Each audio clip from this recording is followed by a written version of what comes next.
16 বছর পর আজ আমি একটা বাড়ির সামনে দাঁড়িয়ে আছি। হ্যাঁ, বাড়িটা আমার নিজের বাবার বাড়ি। আপনারা ভাবছেন তো নিজের বাবার বাড়িতে কেউ 16 বছর বাদে বাড়ির সামনে দাঁড়িয়ে আছে, কিন্তু কেন? তাহলে আসেন ঘটনাটা একটু বলি, পুরোটা গল্পের মাঝে জেনে নিতে পারবেন। আমি আদিব আল ইহসান, আমরা 2 ভাই ও 1 বোন। আমি মেজো, ভাইয়া বড় আর ছোট বোন আরিশফা। বাবা এই শহরের নামকরা বিজনেসম্যান আফজাল আল ইমরান। মা একটা সরকারি কলেজের প্রিন্সিপাল। মায়ের পেশাটা শখের বসে পালন করা। ভাইয়া আশরাফ আল ইহসান আমার 3 বছরের বড় আর বোনটি আমার 4 বছরের ছোট। ভাইয়া ছোট থেকেই আমাকে খুব একটা সহ্য করতে পারে না। যেহেতু বাবা মা দুজনেই ব্যস্ত মানুষ, তাই আমরা তাদের সংস্পর্শ খুব কমই পেতাম। বাসায় সার্ভেন্টরা আমাদের দেখাশোনা করত, এর মধ্যে আমাদের খেলাধুলা বেড়ে ওঠা হতে থাকে। আর ভাইয়া নানাভাবে আমায় অবহেলা করে, যেগুলো আমার ছোট মনে অনেক খারাপ লাগতো, কিন্তু কিছু বলতাম না, সব চুপচাপ সহ্য করতাম। আমার এই চুপ করে সহ্য করাটা ভাইয়া আমার দুর্বলতা ভেবে নেয় আর বাবা মায়ের কাছ থেকে আমায় নানাভাবে বকা খাওয়াতে শুরু করে। একদিন খেলার মাঝে ছোট বোন আরু ভাইয়ার কারণে ব্যথা পায়, কিন্তু ভাইয়া বাবা মা আসার পর দোষটা আমার ঘাড়ে চাপায়। যেহেতু আরুর আঘাতটা বেশি ছিল, তাই বাবা মা আমার উপর অনেক রেগে যায়। আমার কোনো কথাই না শুনে বাবা আমাকে অনেক মারে, আর মা উনি সামনে থেকে সবটা দৃশ্য দেখতে থাকে। মারা শেষ হলে উনারা আবার আরুকে নিয়ে ব্যস্ত হয়ে যায়, আর ভাইয়া সে আমার দিকে তাকিয়ে মুচকি হেসে চলে যায়। সেদিন আমার খুব রাগ হয়,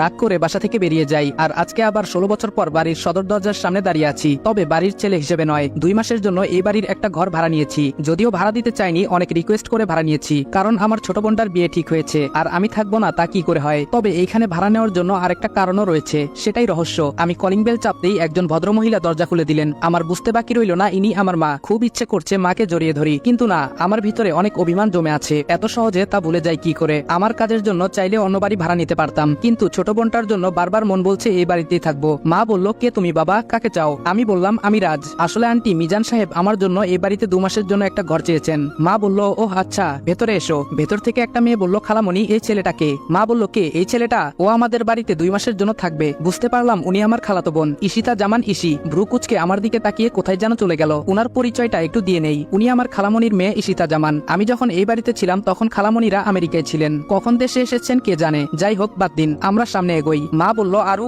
এই আরু। আরু বলল, বলো আম্মু। আম্মু বলল, এই যে ওর নাম রাজ, 2 মাস আমাদের বাড়িতে থাকবে, ওকে ওর ঘরটা দেখিয়ে দিয়ে আয়। আরুও আমার দিকে ভ্রু কুচকে তাকিয়ে আছে। বুঝলাম না আমি কি এলিয়েন নাকি। আরু বলল, চলুন ভাইয়া, 2 তলার বিশাল রুমে আমার থাকার ব্যবস্থা করা হয়েছে। আরু বলল, এটাই আপনার রুম, থাকুন। আমি গেলাম। আমি বললাম, আচ্ছা। রুমটা ঘুরে দেখতে লাগলাম, রুমটা আমার না। অনেক ইচ্ছা হচ্ছিল নিজের রুমটায় যাওয়ার, কিন্তু সেটা তো সম্ভব না। বসে বসে এসব ভাবছি, তখনই মা আসলেন আমার রুমে। মা বলল, বাবা আসবো? আমি বললাম, আসুন, জিজ্ঞেস করার কি আছে। মা বলল, তুমি তো এখানে একাই থাকবে তাই না? আমি বললাম, জি। মা বলল, ঠিক আছে বাবা, তাহলে তুমি আর ভাড়াটিয়া হয়ে থাকার দরকার নেই, আমাদের সাথে থাকবে, কেমন? আমি বললাম, না। মা বলল, কেন বাবা? আমি বললাম, না, আমি খেতে পারবো না, আপনার কাছে কয়েকটা কথা বলতে চাই। মা বলল, হ্যাঁ বলো। আমি বললাম, আমার এই রুমে যেন কেউ প্রবেশ না করে, এই বিষয়টা আপনি সবাইকে জানিয়ে দিবেন, আর আমি শুধু এই বাড়িতে থাকবই, আমার খাওয়া নিয়ে আপনাদের চিন্তা করতে হবে না, আমি বাইরে থেকে খেয়ে আসবো। মা বলল, কিন্তু কেন বাবা? আমি বললাম, এত কিছু বলতে পারবো না, আপনি আমার কথাটা সবাইকে বলে দিবেন। মা বলল, আচ্ছা বাবা। উনি কথাটা মন খারাপ করে বললেন। আমারও ভেতরটা ছিঁড়ে যাচ্ছিল কথাটা বলতে, কিন্তু বাধ্য হয়েই বলছি, এত সহজে আমার পরিচয় দেওয়া যাবে না, আর মিশন শেষ হওয়ার আগে তো কোনোভাবেই কাউকে ঘরে প্রবেশ করতে দেওয়া যাবে না। যেহেতু এই বাড়ির খাবার খাবো না বলে দিয়েছি, তাই ফ্রেশ হয়ে বেরিয়ে গেলাম, কারণ প্রচুর খিদে পেয়েছে। পাশেই একটা ভালো রেস্টুরেন্টে গিয়ে দুপুরের খাবার খেয়ে বেরিয়ে পড়লাম। বাইরে এসে দেখি বাইক নেই। আমার বাইক কোথায় গেল? আজব তো। হঠাৎ মেলি কণ্ঠে কেউ বলে উঠলো, বাইক খুঁজতেছেন? তাকিয়ে দেখি এ তো ইসি। সে এখানে কি করছে? আর আমি বাইক খুঁজতেছি, সে বা জানলো কিভাবে? মনে হয় অনেকক্ষণ থেকে এখানে দাঁড়িয়ে ছিল, কিন্তু আমি আসার সময় তো ও ছিল না। আমার ভাবনার মাঝে আবার ধমক দিয়ে বলল, হা করে কি ভাবছেন? আপনার বাইক পুলিশের ভ্যানে করে নিয়ে গেছে। আমি বললাম, কি? আমার বাইক কেন পুলিশ নেবে? ইসি বলল, আমায় কেন জিজ্ঞেস করছেন? সেটা থানায় গিয়ে পুলিশকে জিজ্ঞেস করুন, যত সব। এই বলে পাশ কাটিয়ে চলে গেল। আমি ক্যাবলাকান্তের মতো এখানে দাঁড়িয়ে আছি আর হা করে ওকে দেখছি। কি মায়াবী একটা মেয়ে, যেন আসমানের পরী, কিন্তু ব্যবহার শাকচুনির থেকেও বাজে। ভাবতে ভাবতে হঠাৎ গোর কাটলো সামনে দিয়ে যাওয়া একটা গাড়ির হর্নের শব্দে। হঠাৎ মনে হলো আমার বাইকটার কথা, তাই একটা রিক্সা ডেকে বললাম, এই মামা যাবেন? মামা বলল, হ জামু। কই যাইবেন? আমি বললাম, থানায়। মামা বলল, ভাড়া কিন্তু 50 টাকা দিবেন। আমি বললাম, আচ্ছা চলেন। আমাদের যাদের সামর্থ্য আছে তাদের কাছে আমার রিকোয়েস্ট, প্লিজ এই রিক্সা অটো ড্রাইভাররা 10-20 টাকা বেশি দাবি করলে তাদের সাথে বাজে ব্যবহার করবেন না, কারণ তারা আমার আপনার মতো 10 তলা বাড়ি বানাতে চায় না, তারা দুবেলা পেট পুরে খেতে চায়। থানার সামনে গাড়ি থামতেই নেমে ভাড়াটা মিটিয়ে থানার ভেতরে ঢুকে গেলাম। কনস্টেবল বলল, কাকে চাই? আমি বললাম, ওসি সাহেব কোথায়? কনস্টেবল বলল, স্যারকে কি দরকার? আমায় বলুন, যা বলবেন। বুঝলাম কথা বাড়িয়ে লাভ নেই, এতে আমার ওই সমস্যা হতে পারে, তাই পকেটে কিছু গুজে দিয়ে বাইকটা নিয়ে চলে এলাম। পুলিশের ঝামেলা পেরিয়ে আসতে আসতে প্রায় সন্ধ্যে হয়ে গেল, তাই বাসার উদ্দেশ্যে রওনা হলাম, কাল থেকে কাজে লেগে পড়বো। হঠাৎ পুরুষ কণ্ঠে কেউ বলে উঠলো, দাঁড়াও। চেয়ে দেখলাম একজন ভদ্রলোক সোফায় বসে আছেন, সাথে একটি ছেলে। বুঝতে বাকি নেই উনি আমার বাবা। বাবা বলল, তুমি নিশ্চয়ই রাজ? আমি বললাম, জি। বাবা বলল, আমি আফজাল আল ইমরান, এই বাড়ির মালিক। তার মানে মিজান তোমার জন্য 2 মাস একটা ঘর চেয়েছে? আমি বললাম, জি। বাবা বলল, তুমি আমায় আঙ্কেল বলতে পারো, ভয় পাবার কিছু নেই, আমি তোমার বাবার মতোই। কথাটা শুনে কলিজাটা কেমন যেন করে উঠলো। হবে নাই বা কেন? নিজের বাবা বলছে উনি নাকি আমার বাবার মতো, যাই হোক, এসব ভেবে লাভ নেই, আমাকে আমার লক্ষ্য থেকে সরে যাওয়া যাবে না, কিছুতেই আমি দুর্বল হব না। বাবা বলল, এই হলো আমার ছেলে আশরাফ আল ইরফান। আমি বললাম, আসসালামু আলাইকুম। ভাইয়া বলল, ওয়ালাইকুম আসসালাম। তখনই একটা ফোন আসায় ভাইয়া বেরিয়ে চলে গেল। বাবা বলল, তা রাজ, আমি শুনলাম তুমি নাকি তোমার আন্টিকে কিছু শর্তের কথা বলেছো। আমি বললাম, না আঙ্কেল। বাবা বলল, মানে? আমি বললাম, আসলে আঙ্কেল, ওইগুলো আমার শর্ত নয়, অনুরোধ। বাবা বলল, কিন্তু কেন? আমি বললাম, এখন আমি কিছু বলতে পারবো না, যদি আপনাদের কোনো সমস্যা হয় তাহলে বলে দিতে পারেন। বাবা বলল, ওকে, শান্ত হও, মিজান আমার কাছে রিকোয়েস্ট করেছে, তা তো আমি ফেলতে পারি না, তাই তুমি এইখানে নিজের বাড়ির মতো থাকতে পারো। আমি বললাম, ধন্যবাদ, এই বলেই চলে এলাম, কারণ তাদের সামনে দাঁড়িয়ে আমার মিথ্যা বলতে ভালো লাগছে না মোটেও। নিজের ল্যাপটপটা অন করে কিছু মেইল দেখতে লাগলাম। এর মধ্যে কে যেন বাইরে থেকে দরজায় নক করছে, শুনে ঘাবড়ে গেলাম, কারণ কার্ডটা আর কিছু সরঞ্জাম এখনো রুমে এলোমেলো হয়ে আছে। তাড়াতাড়ি এইগুলো গুছিয়ে জিজ্ঞেস করলাম, বাহিরে কে? আরু বলল, ভাইয়া আমি। বুঝতে পারলাম আমার কলিজার বোন, কিন্তু এত কাছে থেকেও তাকে আদর করতে পারছি না, জড়িয়ে ধরে কান্না করতে ইচ্ছে হচ্ছে, তাও পারছি না। আরু বলল, ভাইয়া। ওর ডাকে ঘোর কাটলো। আমি দরজা খুলে দেখি আরু কোমরে হাত দিয়ে দাঁড়িয়ে আছে। আরু বলল, কি করেন রুমের ভেতরে? কখন থেকে ডাকছি? আমি বললাম, তুমি নিশ্চয় জানো আগামী 2 মাস এই রুমটা আমার, আর এইখানে কারো প্রবেশ নিষেধ। আরু বলল, জানি বলেই এসেছি, এই রুমে আমার কিছু জিনিসপত্র আছে, ওগুলো নেব। আমি বললাম, ওকে নিয়ে যাও। আরু ওর নিজের জিনিসপত্রগুলো নিয়ে চলে গেল। আমি কিছুক্ষণ বোনটাকে দেখলাম মন ভরে। তারপর রাতে খাবারের জন্য রেস্টুরেন্টে চলে গেলাম, যদিও মিস্টার এন্ড মিসেস আল রিকোয়েস্ট করেছেন তাদের সাথে খাওয়ার জন্য, কিন্তু আমি খাইনি,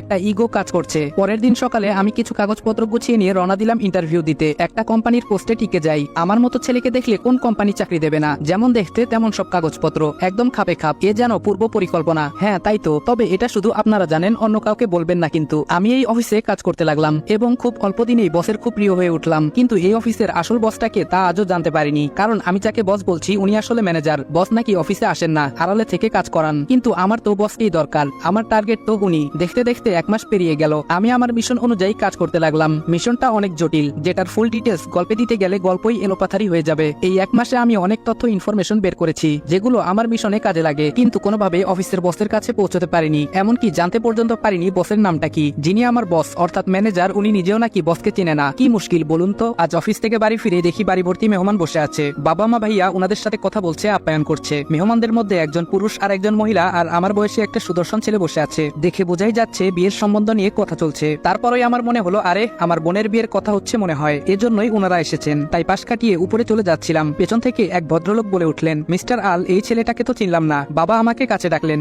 বাবা বললেন, রাজ, এদিকে আসো। এই হলো রাজ, আমাদের বাড়িতে 2 মাসের জন্য ওর একটা কাজে এসেছে। ভদ্রলোক বলল, ও আচ্ছা। আমি ওনাদের সাথে কৌশল বিনিময় করে চলে আসছি। সিঁড়ি দিয়ে উঠতে যাব এমন সময় দেখতে পেলাম যেন আসমান থেকে কোনো পরী নেমে আসছে আমার রাজকন্যা বোনটার সাথে, আর অন্য পাশে ভাবি। কিছুক্ষণ তাকিয়ে থেকে রুমে চলে এলাম, আর বসে বসে ভাবছি, মানুষ তো এসেছে আমার বোনের হবু শ্বশুর বাড়ি থেকে, তাহলে ওর এইভাবে সাজার কি আছে? ধুর ছাই, আমি কেন এসব ভাবছি? ওই মেয়ের ইচ্ছে হয়েছে তাই সেজেছে, তাতে আমার কি? তবে ও কিন্তু বেশি সাজেনি, আমার চোখে হয়তো এমন লেগেছে। ভাবতে ভাবতে বাথরুমে চলে গেলাম, ফ্রেশ হয়ে নিচে নামলাম খাবার খাওয়ার জন্য। বাহিরে যাব তখন বাবা বলল, রাজ শোনো। আমি বললাম, জি বলুন। বাবা বলল, বলছিলাম কি, আজকে বাইরে যাওয়ার দরকার নেই, মেহমান আছে, আজকের দিনটা একসাথেই খাই, বাড়ির সবাই একসাথে খাই, অথচ তুমি একা একটা ছেলে বাইরে খাও, আমাদের খারাপ লাগে বাবা। নিজের বাবার মুখে কথাগুলো শুনে চোখে পানি চিকচিক করতে লাগলো। এত বছর হয়ে গেল নিজের আপন ছেলের খোঁজ নিল না, অথচ অচেনা একটা ছেলের জন্য কত দরদ। আমি বললাম, আচ্ছা ঠিক আছে। বাবা বলল, তাহলে টেবিলে বসো, সবার সাথে খেতে বসছি। কিন্তু ইসি আসেনি, তাই ভাবি ইসিকে ডাকতে গেলেন। একটু পরে দুজন ফিরে এলেন, তবে খাবার টেবিলে আমায় দেখে কিছুটা চমকে গেল, তবে মেহমান থাকায় তেমন একটা রিয়াকশন দেখলাম না। খাওয়ার সময় সবাই টুকটাক কথা বলছে, যেগুলো আমি শুধু চুপচাপ শুনেছি, কিছু বলিনি। কথাবার্তা শুনে বুঝতে পারলাম আমার বোনের হবু শ্বশুর মশাই রৌফ চৌধুরী বাবার মতোই একজন বিশিষ্ট ব্যবসায়ী, আর হবুবর রোহান ওনার একমাত্র ছেলে। খাবার শেষ করে উঠেই যাচ্ছি, তখন ফোনটা বেজে উঠলো। তাড়াহুড়োই উঠতে গিয়ে ইসির সাথে ধাক্কা লেগে যায়। দুজন একসাথে উঠতে গিয়ে কাকতালীয় ভাবে ঘটে যায় ঘটনা। আমি কিন্তু ইচ্ছে করে দেইনি। ধাক্কার টাল সামলাতে না পেরে ইসি কিছুটা ঝুঁকে যায়, তবে পরেনি। স্ট্রং বডি বলে কথা, কিন্তু পায়ে কিছুটা আঘাত পায়। আমি সেখান থেকে ডোন্ট কেয়ার ভাব নিয়ে ফোন হাতে সোজা রুমে ঢুকে যাই, আর সবাই আমার যাওয়ার দিকে তাকিয়ে থাকে। ফোনটা ছিল আমার সিনিয়রের, যিনি আমায় এই মিশনের দায়িত্ব দিয়েছেন। আগামীকাল আরো কয়েকজন যোগ হবে আমার সাথে, সেটা না হয় কালই দেখা যাবে। আমি ল্যাপটপে কাজ করছি, এটা যেহেতু প্রেম নিয়ে গল্প, তাই কাজের জটিল ডিটেলস মাঝখানে ব্যাখ্যা করছি না। হঠাৎ করে মনে হলো তখন ইসির পায়ে ব্যথা পেয়েছিল, কাজটা আমি ঠিক করিনি, ওকে সরি বলা দরকার, কিন্তু কিভাবে? আমি তো কারো প্রতি দুর্বল হওয়া চলবে না। অনেক ভেবে একটা রাস্তা পেলাম। ইসি যে রুমে থাকে সেই রুমটা থেকে বাড়ির পেছন দিকটা স্পষ্ট, আর সেখানে একটা জানালাও আছে, তাই একটা চিরকুটে সুন্দর করে সরি লিখে পাঠিয়ে দেই। যেই ভাবা সেই কাজ। কাগজটা যখন বিছানায় পড়ছিল তখন ইসি রুমে ছিল না, পরে এসে সে দেখতে পায় ইসি ভাবে চিরকুট, আবার সেখানে লেখা সরি। ব্যাপারটা কি হতে পারে? আর সরি বা বলবে কেন? ওয়েট, রাজ নয় তো? তখন খাবার টেবিলে ঘটে যাওয়া ঘটনার জন্য সরি বলছে হয়তো। ধুর, কি সব ভাবছি। ওই ছেলে আর সরি, প্রশ্নই আসে না। তবে এটা কিসের ইঙ্গিত? ইসির রুমে কাগজটা ছুড়ে দিয়ে এসে বিছানায় শুয়ে পড়লাম। অনেকক্ষণ চেষ্টা করেও কাজে মন বসাতে পারছি না। বারবার ভাবছি, চাচ্চু আর ছোট মা তো আসেনি, তাহলে ইসি এখানে কি করে? ও তো আমি বাড়ি থেকে বের হওয়ার 1 বছর বছর আগেই আমেরিকা চলে গেছিল, কখন ফিরলো? গত 1 মাসে আমি কাজে এতটাই ডুবেছিলাম অন্য কাউকে নিয়ে ভাবিনি। তবে এখন ইসি আমায় ভাবাচ্ছে, জানতে হবে ও কি করে। ছোটবেলায় ইসি আর আমার খুব ভাবছিল, সবসময় একসাথে ছিলাম। খালু অফিসের কাজে আমেরিকায় সেটেল হয়ে যায় আর খালামণিকেও নিয়ে যায়, কিন্তু ইসিকে নিতে পারেনি উনারা। এত ছোট্ট ইসি কান্না করে বাড়ি গরম করে দিয়েছিল, আমায় ছেড়ে আমাদের ছেড়ে যাবে না, কিন্তু এর 2 বছর পর ঠিকই জোর করে নিয়ে যাওয়া হয়। ইসি চলে যাওয়ায় আমি আরো একা হয়ে পড়ি। এর সাথে যোগ হয় ভাইয়ার অত্যাচার আর বাবা মায়ের অবহেলা। আচ্ছা, ইসি কি দেশে আসার পর একবারও জানতে চেয়েছিল আবিদ কোথায়? ও কি আমাকে খুঁজেছিল? এসব ভাবতে ভাবতে কখন চোখ লেগে যায় টের পাইনি। সকালের মিষ্টি রোদের আলো চোখে পড়ায় ঘুম ভেঙে যায়। আজ মনে হয় বেশি ঘুমিয়েছি, রাতে ভাবতে ভাবতে ঘুমিয়ে গেছি, তাই অ্যালার্মের কথা মাথায় আসেনি। জলদি উঠে চট করে ফ্রেশ হয়ে বেরিয়ে যাই। বাইকে থাকা অবস্থায় ফোন বাজে। আমি ফোন রিসিভ করে বললাম অপেক্ষা করতে বলুন, আমার আর 2 মিনিট লাগবে। গেটের সামনে বাইকটা থামিয়ে দেখলাম 4টে ছেলে দাঁড়িয়ে আছে, এক একজন দেখতে মাশাআল্লাহ। আমায় দেখে তারা সালাম দিল। আমি সালামের জবাব নিয়ে বললাম আমার সাথে এখানে কথা বললে সন্দেহ করবে, তোমরা বিল্ডিং এর পেছনে যাও, ইন্টারভিউ দেওয়ার এখনো অনেক সময় বাকি। একজন বলল ওকে স্যার। আমি বাইকটা পার্ক করে পেছন দিকে চলে গেলাম। ওরা আবার স্যালুট জানালো। একজন বলল স্যার আমার নাম রাতুল, অপরজন বলল আমি আয়াস, তৃতীয় জন বলল আমি নীরব, শেষজন বলল আমি অগ্নি। আমি বললাম তোমরা সবাই সেম পোস্টে তো? আয়াস বলল ইয়েস স্যার। আমি বললাম গুড, তবে এখানে আমাকে তোমরা স্যার স্যার করবে না, নাম নিয়ে ডাকবে, কারণ অনেক রিকোয়েস্ট করে গ্রামের ছোটবেলার বন্ধু এসব বলে চাকরি ম্যানেজ করেছি, তাই এমন কিছু করবে না যার দ্বারা কেউ বিন্দুমাত্র সন্দেহ করতে পারে। সবাই একসাথে বলল ইয়েস স্যার। আমি বললাম আমি রাজ, আমাকে রাজ বলেই ডাকবে এবং অফিসে ফর্মালিটি মেনটেন করার জন্য স্যার বলবে। সবাই বলল ওকে। আমি বললাম যাও সবাই, আমি আসছি। স্যারকে ফোন দিয়ে কনফার্ম করে দিয়ে যেই অফিসের গেটে পা বাড়ালাম অমনি চোখ পড়ে গেটের বাইরের দিকে। একজন অফিসে ঢুকছে গেট দিয়ে, যাকে দেখে আমি অবাকের চরম সীমায়।